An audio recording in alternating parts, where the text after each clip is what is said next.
All right, let's get into the next segment here on the Cam Rogers Show. I've got my 5 breakout players for the 2018 NFL season for the offensive side of the ball. I will eventually do the defensive side too. Let's start things off with Jerick McKinnon, running back of the San Francisco 49ers. He should thrive in the Kyle Shanahan zone blocking offense here. And Kyle Shanahan knows how to utilize his running backs.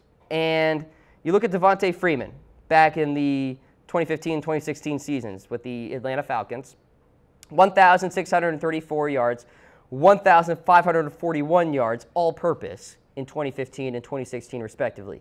Shanahan even got over 1,200 all-purpose yards from Carlos Hyde, who was apparently a, quote, bad fit for the offense.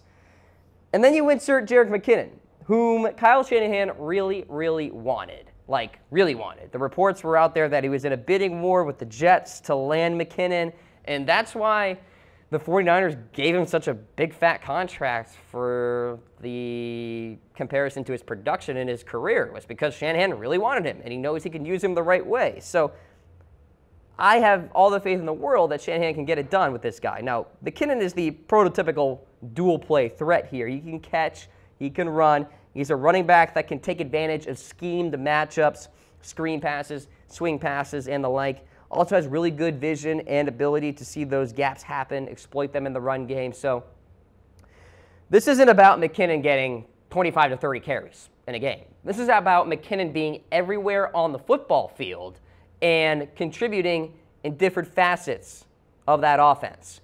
And in that same vein, you can say that he's going to be a PPR darling in fantasy football.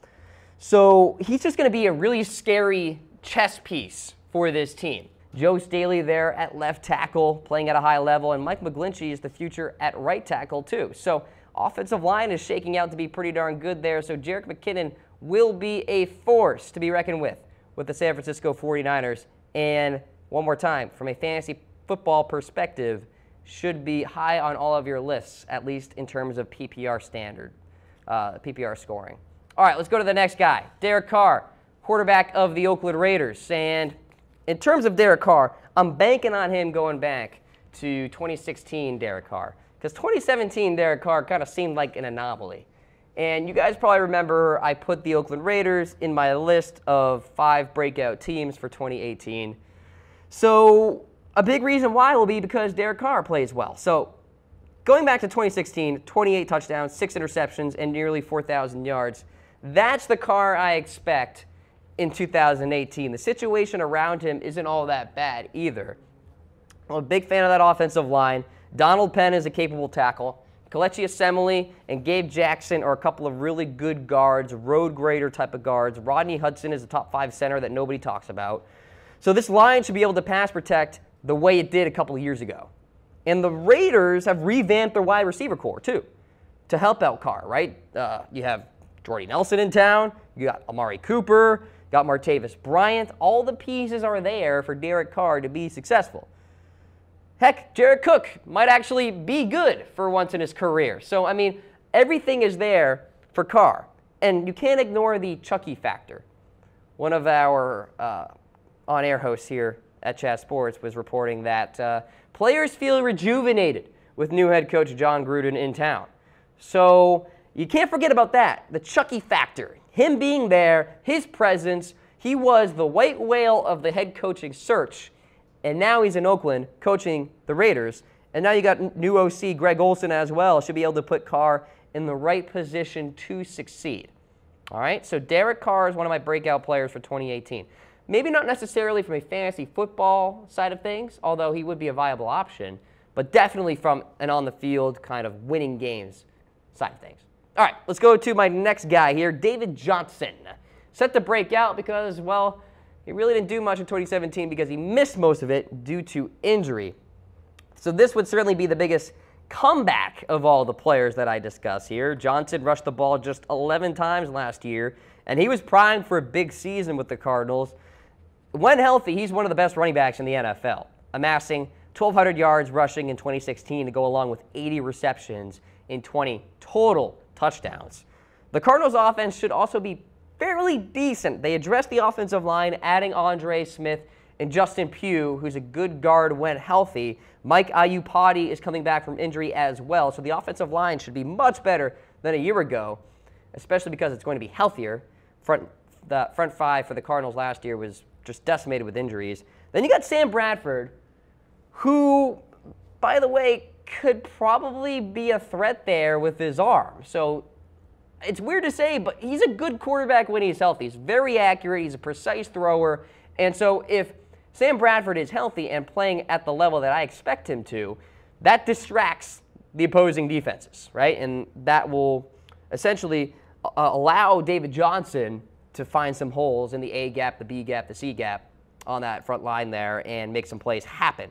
Larry Fitzgerald, rookie Christian Kirk, those are some nice threats on the outside as well. So this isn't a situation where it's like David Johnson and a cast of misfits on the offense. There's some threats there around him. So OC Mike McCoy, I think he's a solid offensive coordinator. He tends to get a bad rap. The poor guy had to make an offense out of Trevor Siemian, Paxton Lynch, and Brock Osweiler last year with the Denver Broncos. So, yeah, I'm going to give him a pass on that one. So that's the deal with David Johnson. I think he's in for a breakout campaign there with the Arizona Cardinals. All right, let's go to the next name on my list. We've got Sammy Watkins, wide receiver of the Kansas City Chiefs.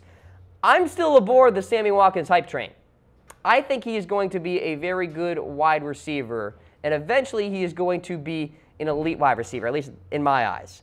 The Chiefs have an explosive offense in 2018, thanks in part to Alex Smith leaving. You got Patrick Mahomes now at the quarterback position. He can do more with his arm than Alex Smith ever did with the Chiefs.